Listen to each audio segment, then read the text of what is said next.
আইএমএর অ্যাকাউন্টে রহস্যজনক 1.5 কোটির লেনদেন। শান্তনু কাকুলি সেন সহ 4 চিকিৎসককে আইএমএর চিঠি। আমিও আজকে গিয়েছিলাম কথা বলতে, তবে একটা জিনিস দেখে অবাক লাগলো, যিনি হেডকোয়ার্টারকে এই বিষয়গুলো জানিয়েছেন সেই ডক্টর জ্যোতির্ময় পাল, যিনি এখন জয়েন্ট ফিনান্স সেক্রেটারি, তিনি বলেছেন অ্যাকাউন্টের সম্বন্ধে তিনি কিছু জানেন না।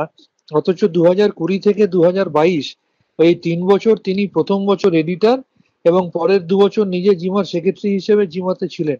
তাহলে তিনি কি করে জানেন না বললেন, এটাই সব থেকে বড় কথা। আমার তো 2017 সালের পর থেকে জিমার সাথে কোনো সম্পর্ক নেই, যেহেতু আমি ন্যাশনাল প্রেসিডেন্ট হয়ে গিয়েছিলাম। আমাকে ফার্স্ট ন্যাশনাল প্রেসিডেন্ট হিসাবে ডেকেছিলেন, আমি গিয়েছিলাম। আমার যেটুকু মতামত আমি আজকে ওনাদের সাথে কথা বলে জানিয়ে এসেছি।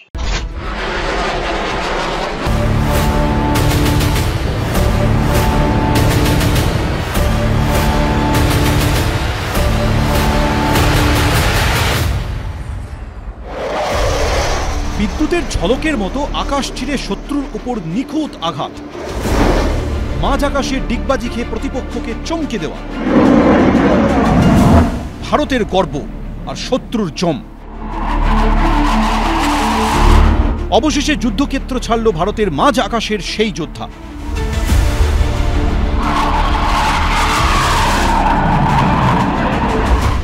সরকারিভাবে অবসর নিল MiG-21। শুক্রবার গর্বের সঙ্গে চণ্ডীগড় বিমানঘাটির রানওয়ে ছাড়ল ভারতের প্রথম সুপারসনিক ম্যাক-2 গোত্রের MiG-21 ফাইটার জেট, ভারতীয় বায়ুসেনার এক সময়ের শিরদাঁড়া। आज जब हम MiG-21 को इसकी ऑपरेशनल जर्नी से विदाई दे रहे हैं, तो मुझे लगता है हम एक ऐसे अध्याय को विदा करने जा रहे हैं जो न केवल इंडियन एयरफोर्स के इतिहास में बल्कि हमारी पूरी मिलिट्री एविएशन की जर्नी में गोल्डन लेटर्स में लिखा जाएगा। बहुत अच्छा लग रहा है। बहुत लंबा समय बिताया मैंने MiG-21 के साथ में, बहुत अच्छी मेमोरीज है मेरी और बहुत खुशी है कि यहाँ पे वापस आया और दूसरे एयरक्राफ्ट को देखा जिसके साथ मैंने बड़ा हुआ और ग्रो किया। 62 যুদ্ধে তখন সবেমাত্র চীনের কাছে পর্যুদস্ত হয়েছে ভারত।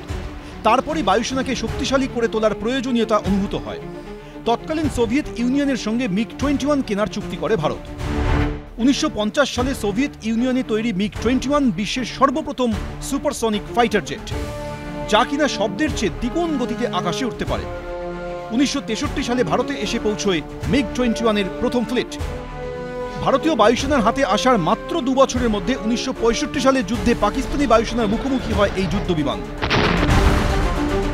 ভারতের লড়াকু পাইলটদের MiG-21 প্রশিক্ষণ ছিল অসম্পূর্ণ। তা সত্ত্বেও ভারতের আকাশকে সুরক্ষা দেওয়ার ব্যাপারে গুরুত্বপূর্ণ ভূমিকা নেয় এই যুদ্ধ বিমান। মাঝ আকাশের ডগ ফাইটে MiG-21 পাক বায়ুসেনাকে রীতিমতো নাস্তানাবুদ করে। এরপর 1971 সালের যুদ্ধে আরও ভালো করে নিজের জাত চিনিয়ে দেয় MiG-21। রাওয়ালপিন্ডির হাতে থাকা 4টি F-104 স্টার ফাইটার, 2টি shenyang F-6 এবং একটি F-86 সাবের যুদ্ধবিমানকে উড়িয়ে দেয় ভারতের MiG-21। যুদ্ধ চলাকালীন অমৃতসর ছাউনি থেকে উড়ে গিয়ে ঢাকার গভর্নর হাউসে 500 কেজি ওজনের বোমা ফেলে এই লড়াকু জেট। MiG-21 अनेक वीरतापूर्ण कृत्यों का साक्षी रहा है। 1971 के वार से लेकर कारगिल के युद्ध तक या फिर बालाकोट एयर स्ट्राइक से लेकर ऑपरेशन सिंदूर तक ऐसा कोई क्षण नहीं रहा जब MiG-21 ने हमारी आर्म्ड फोर्सेस को जबरदस्त मजबूती न प्रदान की हो। One of the finest aircraft in the world, इसका कंपैरिजन नहीं है। एज की वजह से इसको हमने जो है ना विदाई दे रहे हैं, बट इसकी रिप्लेसमेंट नहीं है। গতির পাশাপাশি MiG-21 এর সবচেয়ে বড় ক্ষমতা ছিল মাঝ আকাশে ডিগবাজি খাওয়ার ক্ষমতা। গভীর রাতে কম উচ্চতায় আচমকা উড়ে এসে আক্রমণ শানাতে পারত এই লড়াকু জেট। বালাকোটে ভারতের এয়ার স্ট্রাইকের কয়েকদিনের মধ্যেই ভারতের আকাশসীমায় ঢোকার চেষ্টা করে কয়েকটি পাক ফাইটার জেট। সঙ্গে সঙ্গে শ্রীলঙ্কার বায়ুসেনা ছাউনি থেকে তাদের তাড়া করে 2টি MiG-21। এর একটির ককপিটে ছিলেন উইং কমান্ডার অভিনন্দন বর্তমান।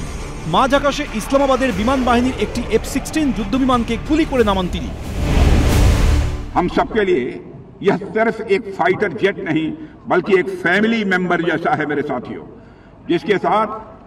जिसके साथ हमारा अटैचमेंट बहुत ही गहरा है।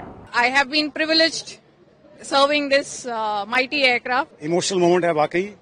This was a backbone of the air force.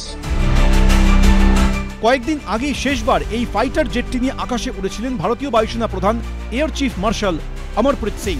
62 বছর ধরে ভারতীয় আকাশকে সুরক্ষিত রাখার পর অবশেষে সরকারিভাবে অবসর নিল সেই যোদ্ধা। MiG-21। এবিপি আনন্দ।